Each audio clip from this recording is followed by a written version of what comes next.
evaluación equivocada de uno mismo y con esto va una evaluación errónea de Dios.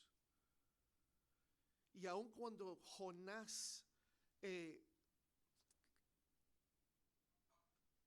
pensó bien o correctamente de Dios, que Él es un Dios que es clemente y piadoso, tardo en enojarse y grande misericordia, cuando él sabía que ese es Dios y eso son ideas o pensamientos de Dios correctas, todavía por su egocentricidad pecaminosa, él lo vio eso como algo malo, como una debilidad. Que Dios no estaba ejerciendo su voluntad de una manera apropiada, porque al fin y al cabo le mostró misericordia a una gente que Jonás pensaba que no se merecían la misericordia. Pero, y entonces se enojó con Dios, pero Dios ahora quería mostrar una lección, una última lección, la lección primordial de todo el libro, que al fin y al cabo Él es soberano y no hay nadie que tiene el derecho de enojarse y no hay nadie que debe justificarse uno mismo contra Dios y condenar a Dios por su voluntad, por su elección de mostrar misericordia a una persona o a un grupo de personas, a una gente como lo hizo con Nínive. Que hasta con Jonás mismo Dios ha mostrado su soberanía, no solo de disciplinarlo y obligarlo de hacer su voluntad por medio de las pruebas que él pasó, como el viento fuerte turbulente en el mar que al fin hizo a los marineros a echarlo al mar y fue tragado por un gran pez. Pero él quiso, cuando aquí después que Jonás se enojó con él, que dice ahí en versículo 4, haces tú bien enojarte tanto. Quería entonces mostrarle la lección a Jonás, que él no tiene el derecho de enojarse. Es interesante que vamos a ver que Dios mismo, como lo vimos la última vez, en su soberanía hizo algo bueno para Jonás, aun cuando él no se lo merecía, ¿verdad? Él preparó una calabacera, la cual creció sobre Jonás para que hiciese sombra sobre su cabeza y le librase de su malestar.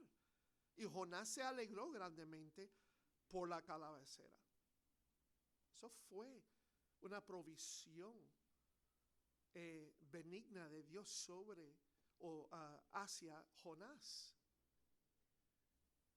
Y aun cuando Dios le quitó eso, cuando destruyó la calabacera y hasta dirigió un viento recio a herir a Jonás, eso es todo para mostrarle a él que él es soberano y exponer que Jonás estaba en un lugar malo para condenar a Dios y justificarse él mismo, a exponer el problema de su egocentricidad. Porque otra vez vemos en versículo 9 que Dios dijo a Jonás, tanto te enojas por la calabacera, y él respondió, mucho me enojo hasta la muerte. Porque Jonás estaba deseando la muerte porque estaba sufriendo. Entonces él no podía ver que Dios mismo fue clemente con él, que Dios mismo fue bueno con él, generoso con él. Pero Jonás se estaba enojando de todas formas, enojando por algo que él mismo no preparó. Él no preparó la calabacera, él no lo cultivó. Eso fue todo Dios. Entonces, Jonás estaba viendo las cosas desde una perspectiva egocéntrica. su preocupación por la planta y su propio alivio superaron a su preocupación por ver las cosas desde el punto de vista de Dios.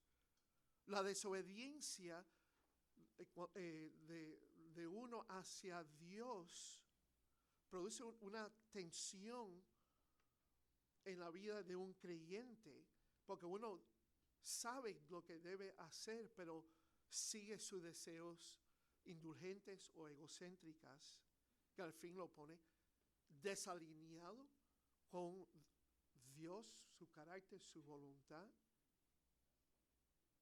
Y entonces está al otro lado de Dios.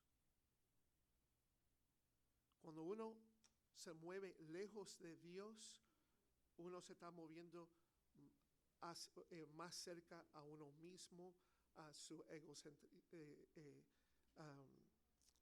a su orgullo, hacia el pecado. Entonces, por tercera vez, Dios le pregunta a Jonás: ¿tanto te enojas por la calabacera?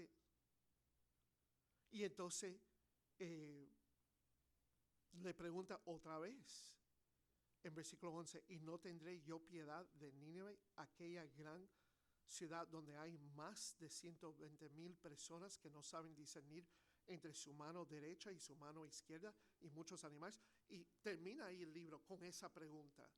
Y es una pregunta retórica, pero todavía es una pregunta para hacerlo pensar. Lo irrazonable Jonás ha sido por tener una perspectiva egocéntrica y hacerse más sabio que Dios, sabio en sus propios ojos.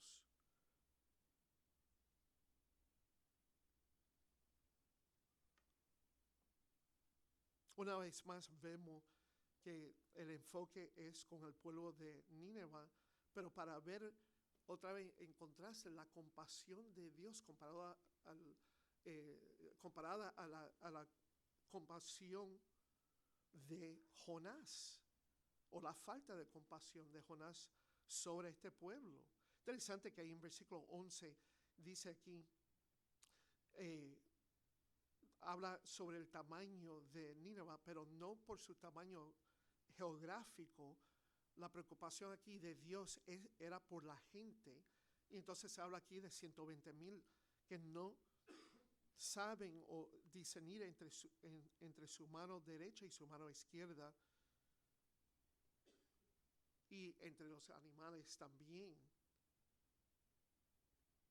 Ahora, hay algunas personas que ven esto y piensan que se está refiriendo a los niños, porque se está hablando de eso, que no tienen no tienen el discernimiento, o no pueden discernir entre su mano derecha y su mano izquierda, no pueden discernir lo que es bueno, lo que es malo. Pero eso sería incorrecto. Muchos ven esto como un versículo que puede apoyar un principio que hasta cuando uno llega a cierta edad, uno no es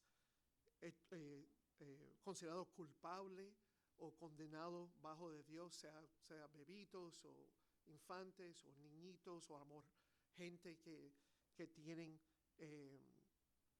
problemas cognitivos, que su cerebro no está funcionando bien, y entonces Dios no condena eso, que no tienen ese conocimiento de lo bueno y de lo malo.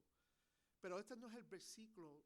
Se ve a lo mejor superficialmente que esto podría ser un versículo a apoyar eso, pero esto aquí no se está refiriendo a eso. Porque acuérdase que Dios todavía tenía un mensaje de condenación sobre esta población. Entonces Dios sí estaba pidiéndole cuentas a Nínive, y condenó a este pueblo por ser malo. Recuerda desde el versículo capítulo 1, versículo 2, dice ahí: porque ha subido de la gran ciudad de Nínive, ha subido su maldad delante de mí.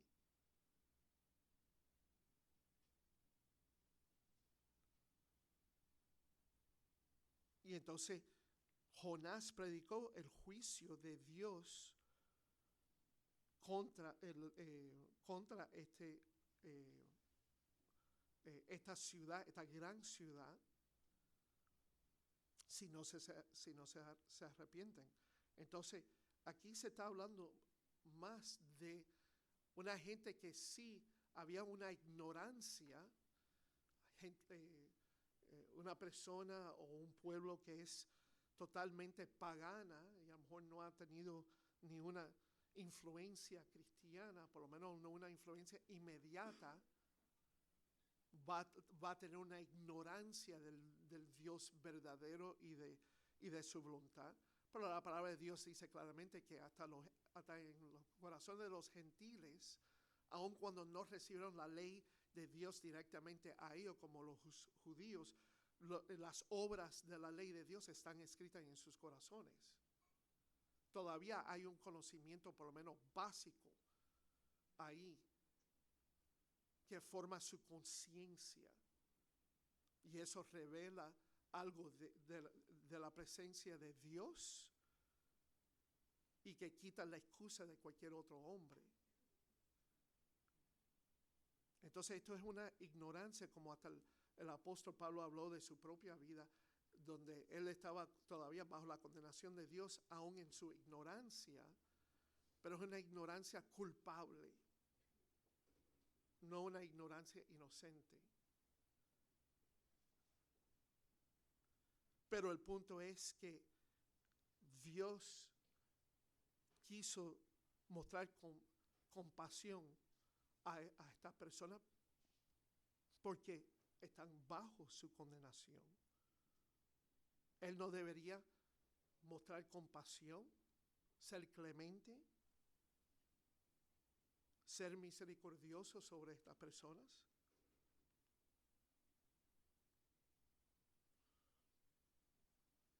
Entonces es un pueblo, el imperio asirio, que era bien grande en este tiempo, y era un pueblo idólatra, pagana,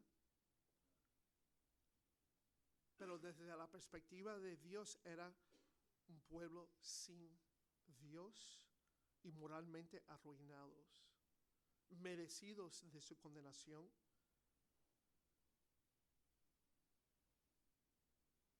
Pero de todas formas, unas personas que si iban a ser librados de la condenación de Dios, hubiesen necesitado la compasión, la misericordia de Dios, como cada pecador lo necesita, incluyendo Jonás, incluyendo tú y yo, ¿verdad?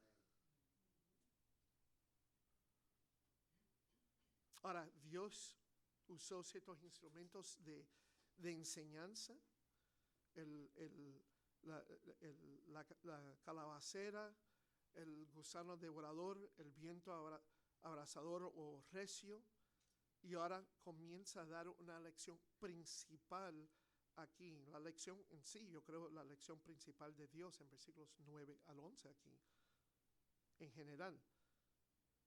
¿Tanto te enojas por la calabacera? Y le respondió, mucho me enojo hasta la muerte. Y dijo Jehová, ¿tuviste tú lástima de la calabacera en la cual no trabajaste, ni tú la hiciste crecer, que en espacio de una noche nació y en espacio de otra noche pereció? Y no tendré yo piedad de Nínive, aquella gran ciudad donde hay más de 120,000 personas que no saben discernir entre su mano derecha y su mano izquierda, y muchos animales. Entonces, ¿cuál es la lección principal de Dios? Yo creo que es una lección principal que se ve en toda la Biblia, que Dios mismo lo ha revelado anteriormente, especialmente a través de su profeta Isaías. Entonces, vuelvan ahí porque yo creo que Isaías,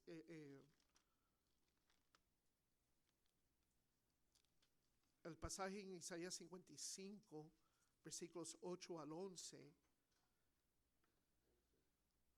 nos presenta un principio aquí universal que se ve prácticamente aquí en versículos 9 al 11 y en sí se puede decir que se muestra en todo el libro de Jonás. Isaías 55, versículos 8 al 11. Porque mis pensamientos, este es Jehová a través del profeta Isaías, porque mis pensamientos no son vuestros pensamientos, ni vuestros caminos mis caminos, dijo Jehová. Como son más altos los cielos que la tierra, así son mis caminos, más altos que vuestros caminos, y mis pensamientos más que vuestros pensamientos. Porque como desciende de los cielos la lluvia y la nieve, y no vuelve allá, sino que riega la tierra, y la hace germinar y producir, y da semilla al que siembra y el pan al que come, así será mi palabra que sale de mi boca, no volverá a mí vacía, sino que hará lo que yo quiero, y será prosperada en aquello para que la envíe.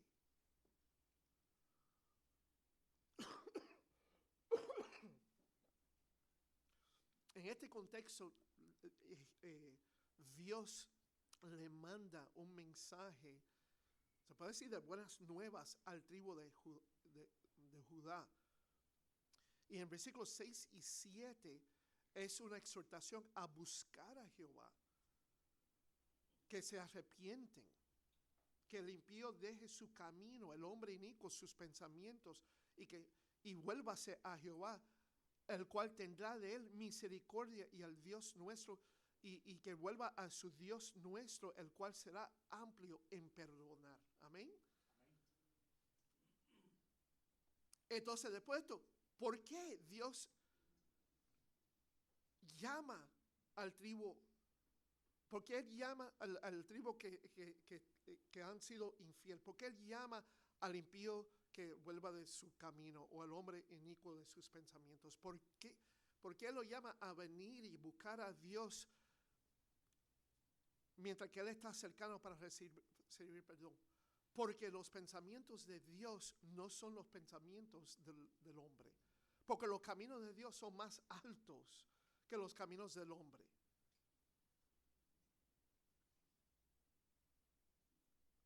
Dios le da lástima y Dios desea mostrar compasión al pecador que lo busca, mostrarle compasión y misericordia al pecador arrepentido, pero al pecador, el que lo busca a Él, que se acerca a Él no rechaza. Y vemos ahí que Él es soberano en mandar su palabra, y su palabra va a hacer lo que Él desea, lo que Él quiera. Va a cumplir con su propósito en aquella vida que recibe su palabra. Entonces Él envía su palabra a esos que necesitan su misericordia. Entonces vemos aquí que esto es una ilustración de ese principio universal. Igual que también Jonás es una ilustración del problema del pecado que engaña el corazón del hombre desde su infancia, desde el principio de la existencia del hombre, de la caída, de la entrada del pecado, y de cada inicio de cada persona. Y es la persona pensando que él es igual a Dios o más sabio que Dios. Eso no fue el engaño de Satanás con Eva, que si comiese de la fruta del árbol del conocimiento del bien y del mal, que será como Dios, que no morirán. Y cuando ahora ella está considerando ese engaño, cuando lo está contemplando, lo está pensando, y ya está pensando, ¿qué? ¿Verdad? Qué deseoso es esa fruta. Una fruta que me va a hacer sabia. Y eso ha sido el problema del hombre desde siempre. Por eso en Proverbios capítulo 3 exhorta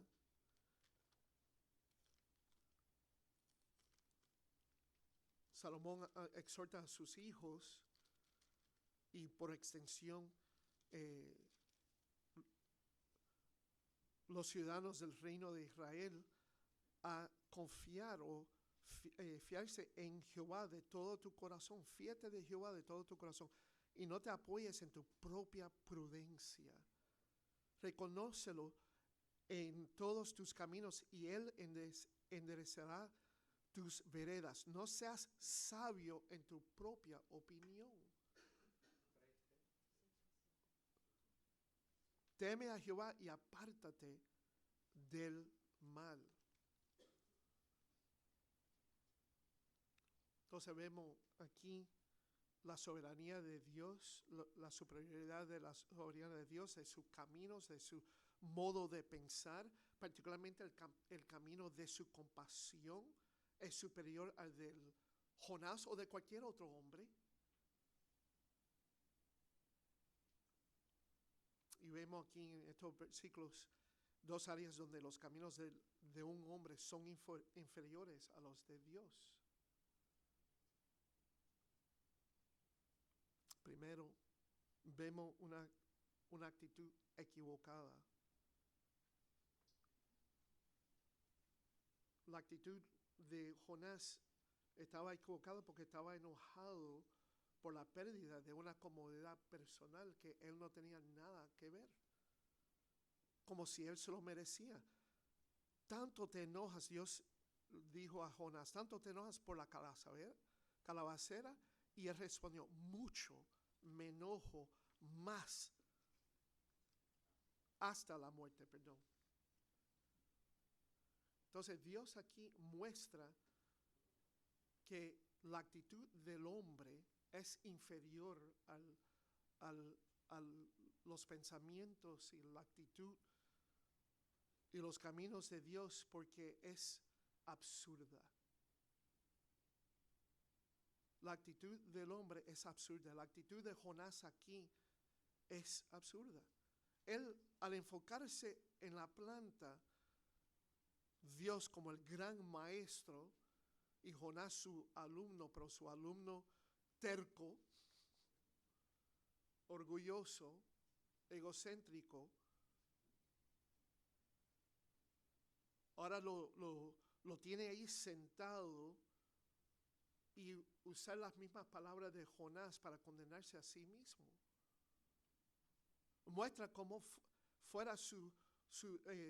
muestra cómo fuera de su pensamiento o lo que sale de su pensamiento es una perspectiva de verdad absurda. Que él se enojó tanto hasta la muerte. ¿Por qué? Porque perdió la calabacera. Bueno, no solo eso, es porque otra vez Dios hizo algo que él no quiso hacer. Él vio un pueblo salvado, librado de la condenación de Dios, cuando eso él no lo quería.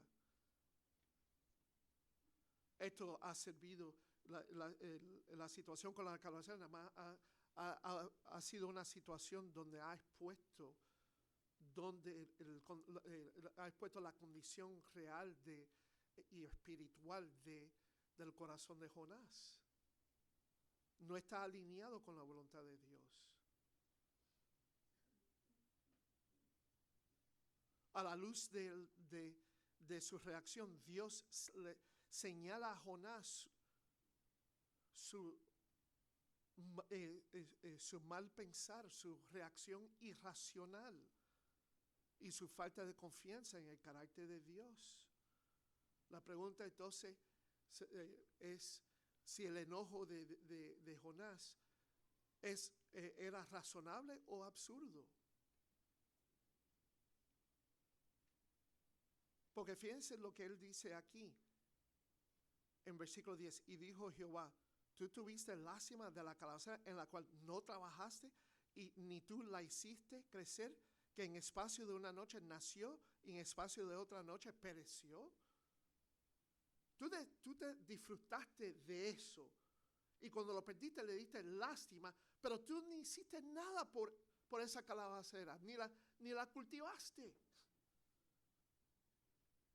Tú no la sembraste, tú no la hiciste crecer, ni tampoco la hiciste morir, pero no la hiciste crecer.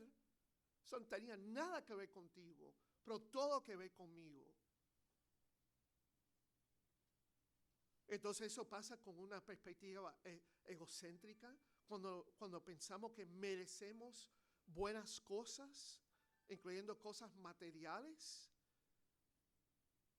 y entonces nos enojamos.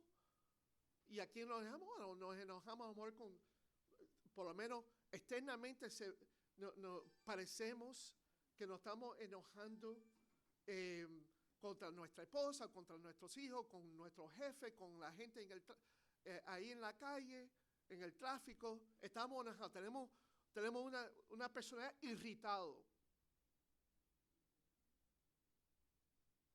Y al fin y al cabo lo que estamos mostrando es que estamos enojados con Dios. Porque Dios es soberano, si eso es lo que creemos.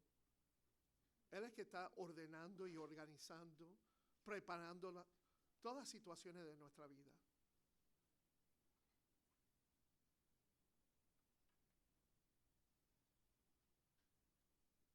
Entonces el enojo de Jonás y cualquier enojo que nosotros tenemos o cuando estamos airados, como dice Santiago capítulo 1, versículo 20, la ira del hombre no acontece o realiza la justicia de Dios.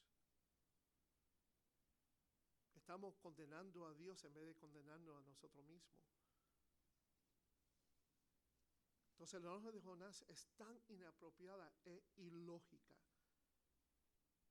Es egoísta y revela un gran punto ciego personal, su prejuicio, su autosuficiencia, su interés propio, y tengan la libertad de añadir más ahí. Porque lo saben, nosotros hemos hecho la misma cosa. Nosotros hemos mostrado esas mismas condiciones. A lo mejor lo están mostrando ahora mismo. Pero no dicen nada porque siempre queremos poner una buena cara en la iglesia.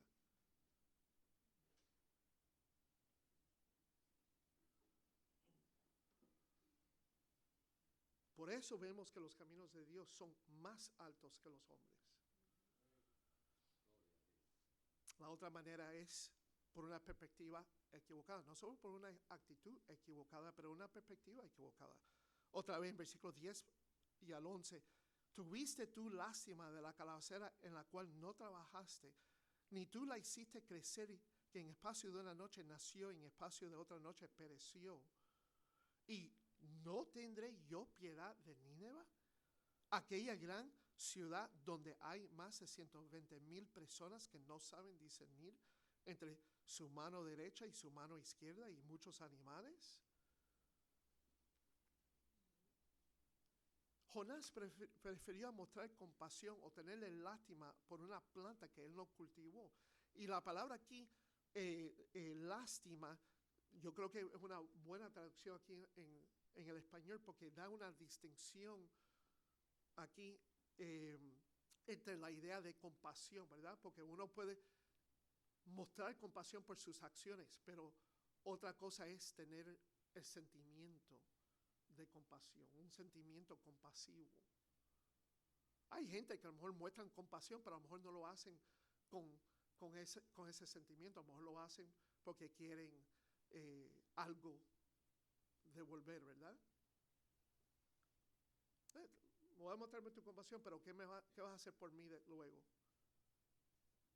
O a lo mejor para lucirse bueno y espiritual y delante de la gente. Esos son los hipócritas. Pero en secreto, olvídense que no van a mostrar esa compasión. Pero aquí Dios está ahora poniendo no solo que Él no hizo nada en sí para mostrar compasión a la planta, es que Él tuvo ahora un sentimiento emocional de lástima sobre esa planta. En vez de tener esa lástima por personas que iban a sufrir si no se hubiesen arrepentido el juicio de Dios.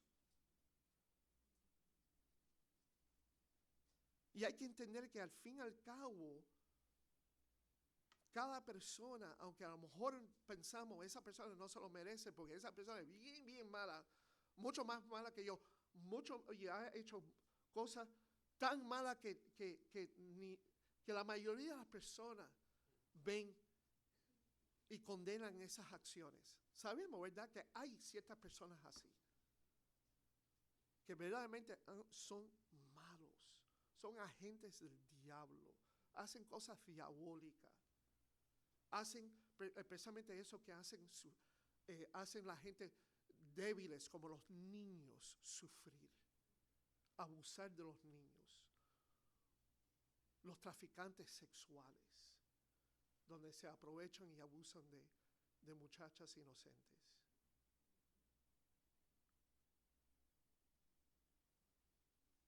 O el prejuicio y la persecución de un pueblo, no, nada más porque es un pueblo, una raza, una cultura, una religión. Sabemos eso. Y ese es el problema que tuvo Jonás contra Nínive, que esto eran una gente mala, que querían conquistar y abusar a otras personas y abusar de otras personas, incluyendo la gente de Israel. Pero ¿cómo un hombre pecaminoso puede condenar a Dios o juzgar a Dios por mostrar misericordia a otros pecadores? ¿Verdad? Fíjense lo que dice en Tito capítulo 3, por ejemplo. Tito capítulo 3.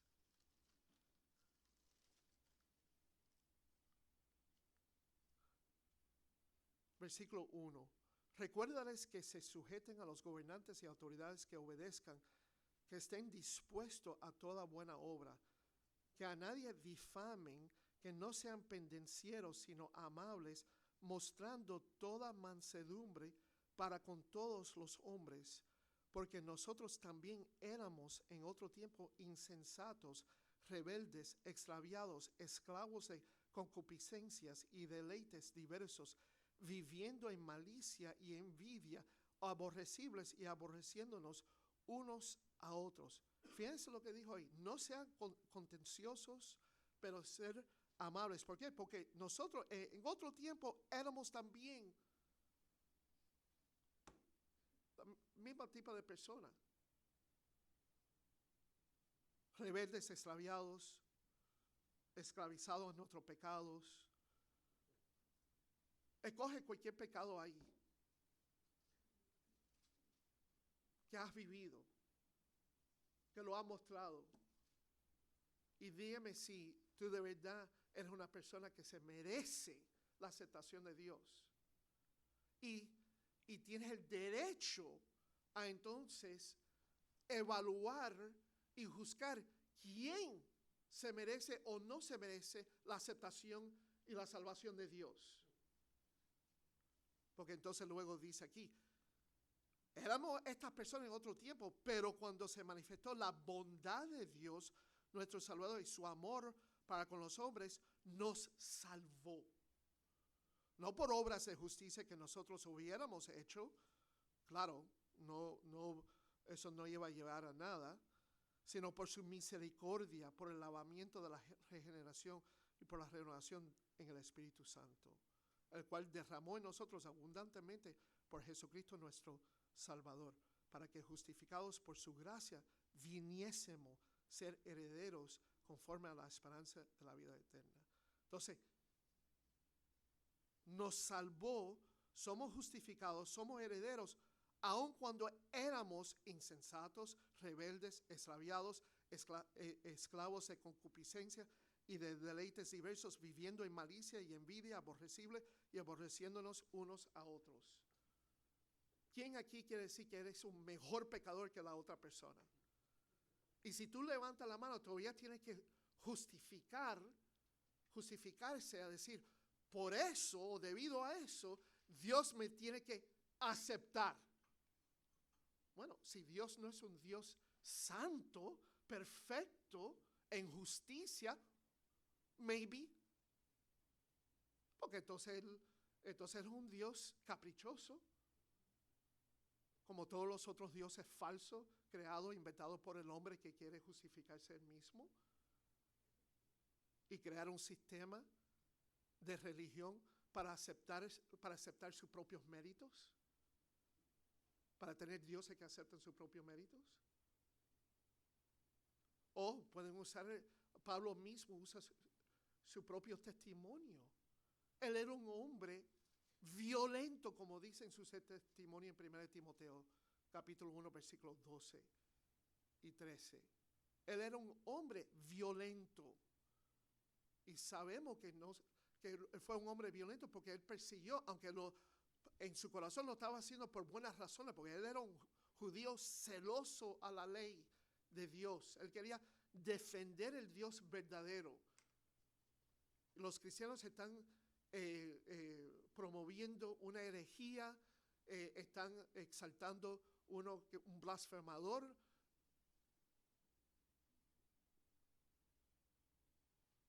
Supuestamente, ¿verdad? Y persiguió la iglesia de Cristo.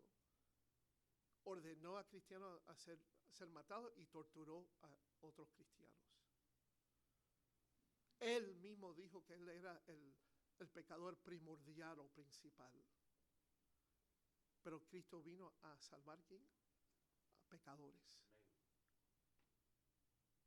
Y él es puesto como un ejemplo, que la extensión de la gracia de Dios, la gracia de Dios es tan expansiva que alcanza a una persona como Pablo. Y como hemos visto aquí en Jonás, como Dios le está reprendiendo la perspectiva equivocada de Jonás, su gracia se extendió, era expansiva hacia una gente como Nínive. No porque se lo merecía, porque Él es un Dios compasivo. Como lo es y lo será con Israel. Acuérdense que este mensaje no era para los ninevitas. Este mensaje de Jonás era para Israel. Israel en este tiempo todavía estaba andando en idolatría. Ellos no se merecían la aceptación de Dios, no se merecían ser el pueblo de Dios, pero Dios ya escogió a Israel, porque ese era su derecho como Dios. Él eligió a Israel como su nación elegida para ser su pueblo eterno. ¿Y lo será?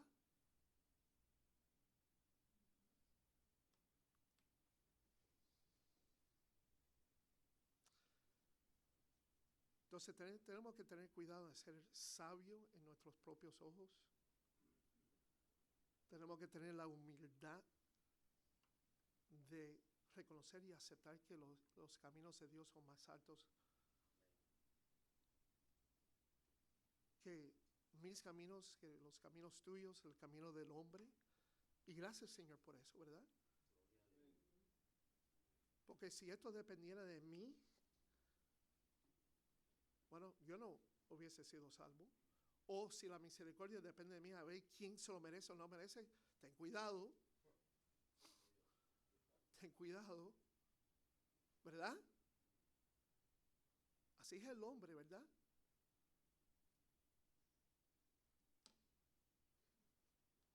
Debemos tener mucho más compasión por las almas de las personas que por las plantas, en otros decir, las comodidades de la vida.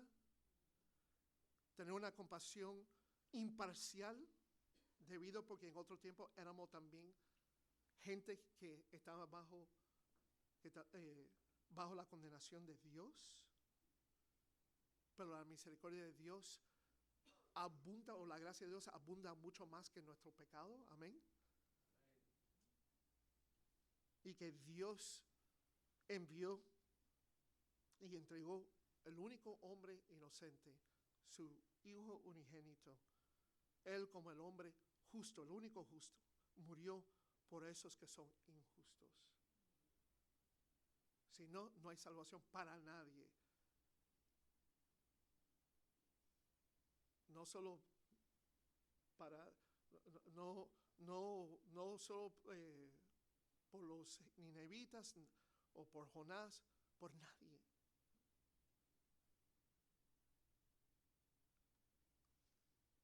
Y esa es la lección principal, que los caminos de Dios son más altos de los hombres. Por eso Él llama al pecador: acércate a mí, búscame a mí.